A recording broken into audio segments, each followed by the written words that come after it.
Hello and welcome to KidsAlive Church. It's so good to have you with us once again. This is my new friend, Squeaky the Squirrel. Everybody say hi, Squeaky. Squeaky, say hi to everyone. Don't be shy. He's a little bit shy, but it's okay. You'll be fine. Well, today we're continuing our series on the children of the Bible. Children of the Bible. Did you know there are many children in the Bible? Now, I want you to know this. Children of the Bible, you can make a difference. You guys are also children, right?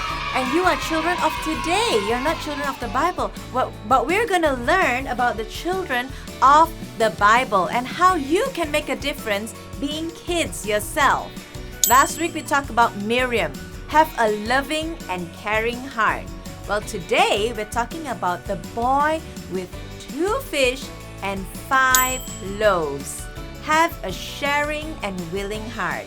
Do you know that story? I'm sure I've told you that story before, and I'm sure you've read it in the Bible before. Well, it's a very, very interesting little boy because all of us can learn a thing or two from him. Even as teachers, even Squeaky, you can learn from the little boy as well. Well, it's very unique because this boy's name was not mentioned in the whole Bible, but we can learn some very, very, very important things from him. So what was going on was, this little boy followed Jesus, his disciples, and 5,000 men plus extra people. We don't know how many exactly. The Bible just says 5,000 men, but we're thinking maybe there were, let's say each man was married, then there would be another 5,000 women, right? So that's already 10,000. And let's say each family had 1 child. That would be another 5,000. So that would be around 15,000 people at the place following Jesus. And they were walking as Jesus was telling his stories and teaching them. So I want you to understand this. There were a lot of people. Everybody say with me, a lot. Yeah, there was a lot of people. But this boy made a difference. How? Listen to this story. So all of them were listening to Jesus and listening and listening and listening. It's so important to listen to Jesus. And then it was lunchtime. And then when it's lunchtime, do you get hungry? Our tummies start to rumble and we're so hungry. So they all were starting to get hungry.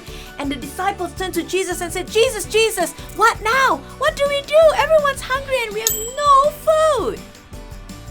All of a sudden, this little boy went up to the disciple and he said, hey, I have some food. It's not much. It's only 2 fishes and 5 loaves that I have in my bag, but I would like Jesus to have it. And so he gave it.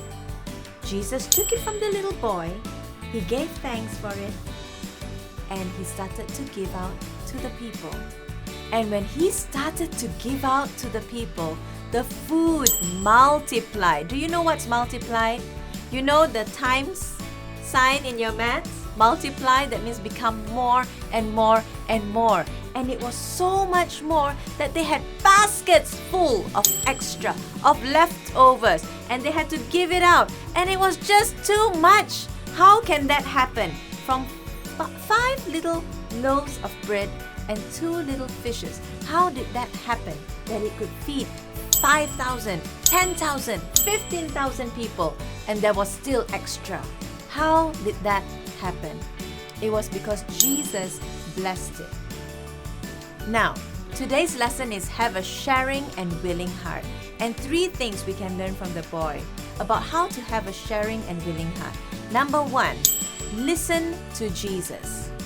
He listened and he stayed. He didn't say, Mom, I want to go home now. It's too boring. The walk is too long. I don't want to listen anymore. I want to go home and play my PS4. Or I want to go home and play with my dog. No, he chose to stay and listen to Jesus.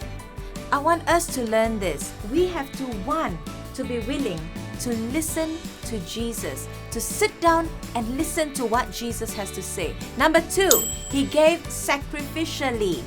That means that was his lunch. He could have said, no, this is my food. There's no shops around here. I ain't giving my lunch. He could have easily said that. But he chose to give up sacrificially. We need to learn to do that.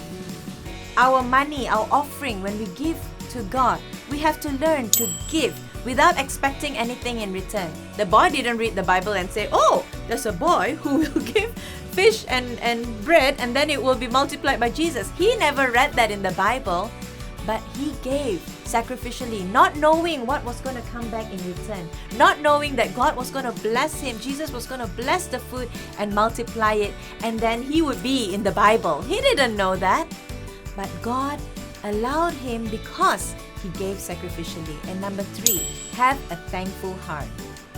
He had a thankful heart, and that is why God blessed it.